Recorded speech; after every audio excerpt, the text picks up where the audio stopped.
Merci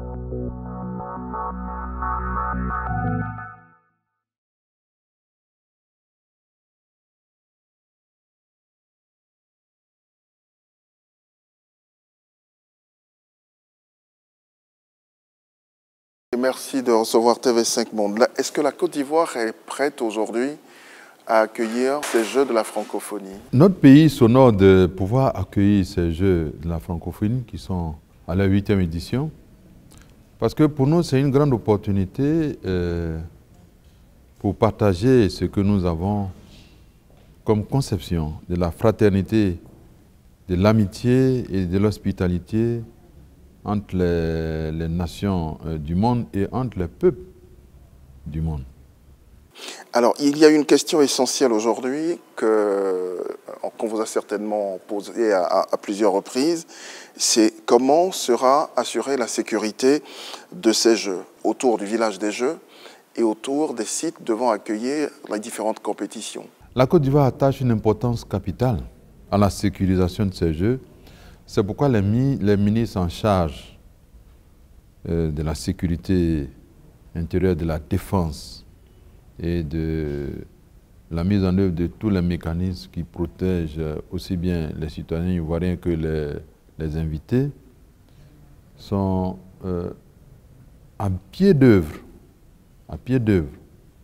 pour offrir le maximum de sécurité à tous ceux qui viendront à ces Jeux et à tous ceux qui assisteront à ces Jeux. De façon concrète, ce sera comment? De façon concrète, je ne vous dirai rien parce qu'en matière de sécurité, on ne dit jamais rien. On ne peut pas avoir une idée quand même. Mais je peux vous dire qu'il y aura une mobilisation générale des forces de défense et de sécurité. Il y aura bien sûr la sécurité électronique.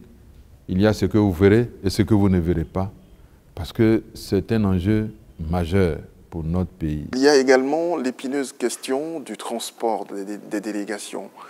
Est-ce que la Côte d'Ivoire a pris des dispositions particulières pour faciliter le déplacement de ces invités-là? Ils seront des milliers. Il n'y a que nous avons la chance en Abidjan d'avoir une géographie très favorable au transport multimodal.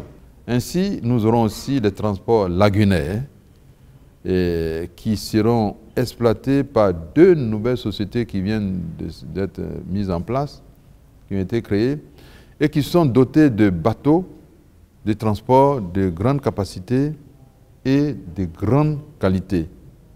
Il y aura pour tous les prix en matière de transport. Mais nous avons privilégié pour l'occasion le transport des athlètes, des officiels et de tous les participants au concours culturel. Nous les avons privilégiés et ces bateaux seront exclusivement destinés au transport dans le cadre des Jeux par voie lagunaire. Sur le plan du transport terrestre, il reste entendu que nous allons résoudre une adéquation indispensable à la poursuite des activités de la population en période de Jeux et à la préservation de la qualité des transports des athlètes et des compétiteurs culturels pendant ces Jeux. Les Ivoiriens sont impatients de faire la fête avec tous nos frères et sœurs qui viennent des différents pays.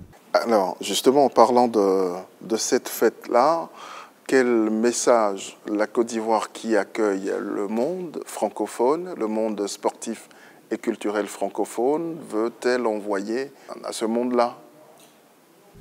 Le premier message, c'est un message de paix. Parce qu'aucun pays dans le monde ne peut se développer sans la paix. Nous voulons faire partager la paix. Le deuxième message, c'est la fraternité. L'homme n'est humain. Je pèse bien mes mots. L'homme n'est humain que parce qu'il partage avec les autres. Parce que la conception que nous avons de ces Jeux, c'est que l'enjeu de ces Jeux dépasse les Jeux. Bienvenue à Abidjan. À Kouaba, comme nous avons l'habitude de le dire ici, la Côte d'Ivoire vous attend.